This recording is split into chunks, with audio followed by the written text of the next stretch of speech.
เอาสบายดีทุกคนที่อยู่ใน YouTube หรือว่า Facebook นะมื้อนี้ข้าพเจ้าสื่อนิทรงจะมาสอนกับเรื่องหลักการสายของคำคนนามนะที่แต่งเข้าอยู่ในประโยคนะนี่คือบทเรียนใหม่เอาสิเข้าห้าอยู่ในข้อที่1เลยนะเอาเข้าห้าข้อที่1นะ put an adjective before a noun วางคำคนนามไว้หน้า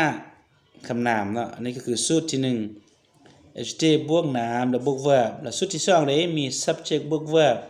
บวก adjective และบวกนามฉะนั้นต้องจื้อ2สูตรนี้เป็นหลักนะตัวอย่างที่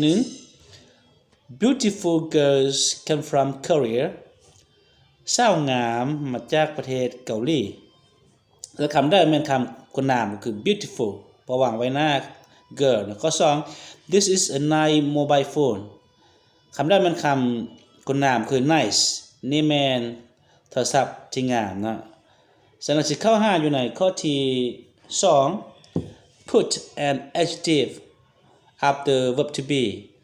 วางคำคนนามไว้หลังกริยาส่วน verb to be นะ verb to be มีอยู่ใน7-8ตัวนะต้องได้จื่อตัวนั้นเป็นหลักถ้าบ่จื่อก็บ่สามารถแต่งได้นะคือตัวนี้สุดมี subject มี verb to be และมี adjective นะต้องจื่อสุดตัวนี้ถ้าบ่จื่อตัวนี้ก็เวลาเฮาแต่งก็มีปัญหาฉะนั้นคือตัวอย่างที่1 She was happy to meet you here today ฉันนางแม่นดีใจที่พบเจ้าอยู่ที่นี้มื้อนี้ฉันคำได้เป็นคำคนนามก็คือ happy เพราะว่าหวังไว้หลังกิริยาช่วย verb to be นั่นเองเอาต่อมาข้อ2 It is very delicious มันแม่นแซ่บหลายฉะนั้นตัวได้เป็นคำคนนามก็คือ delicious ว่า delicious วางไว้หลัง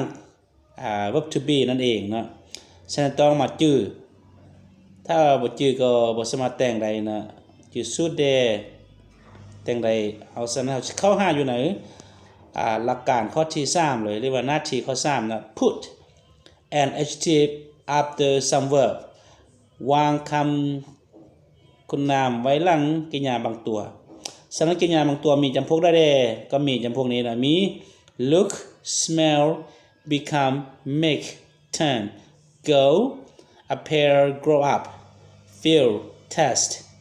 ต้องจื่อจำพวกนี้เป็นหลักเนาะถ้าว่าบ่จื่อจำพวกนี้ก็บ่สามารถแต่งเข้าได้ก็คือนี่ก็คือสูตรนะมี subject บวก some verb adjective some verb ก็คือที่มีอยู่ข้างถึงนั่นแหละนะฉะนั้นต้องจื่อสูตรตัวนี้และคำศัพท์ถ้าบ่จื่อก็บ่สามารถแต่งได้นะก็คือตัวอย่าง I feel sad today ค่อยรู้สึกเสียใจมื้อนี้ฉะนั้นตัวได้แม่นคำคนนาม sad นะอันนี้คือบทเรียนที่ใช้คำคนนามนะฉะนั้นมื้อนี้เราสิมาสอนสัมพีเอาเจอกันโอกาสหน้าสบายดี